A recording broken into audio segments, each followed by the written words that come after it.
பெற்றோரே, உலகம் கெட்டு சீலா போச்சு. எங்க திரும்பினாலும் பெண்கள், எங்க திரும்பினாலும் கவர்ச்சி. என்னால முடியல, ஹலாலா திருமணம் செஞ்சு கொடுங்கன்னு போய் கேட்டான்னு சொல்லுவாங்க. என்ன சொல்லுவாங்க? எக்ஸ்பீரியன்ஸ் இருக்கா இல்லையா? அங்க இருக்கக்கூடிய வாலிபர்களுக்கு கை ஒருத்துக்கும் பாப்பா, எக்ஸ்பீரியன்ஸ் இருக்கா உங்களுக்குலாம்? என்ன சொல்லுவாங்க? இப்பவே என்ன அவசரம், இந்த வயசுல என்ன கல்யாணம், இப்பவே உனக்கு இதெல்லாம் கேக்குதா? கேட்பாங்களா இல்லையா?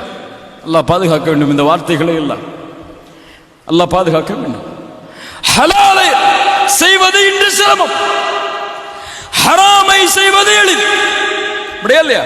தன் பிள்ளைக்கு பேஸ்புக்ல இன்னொரு பையனோட கனெக்ஷன் இருக்கு, பரவாயில்ல, காலம். தன் பிள்ளை இன்னொரு ஆளோட பைக்ல போறா, பரவாயில்ல, காலம். தன் பிள்ளை ஹிஜாப் போடாம ஆண்களோட பழகிட்டு இருக்கா, பரவாயில்ல, உலகம் அப்படித்தான். ஹலாலா திருமணம் செய்யணும் வந்து கேட்டா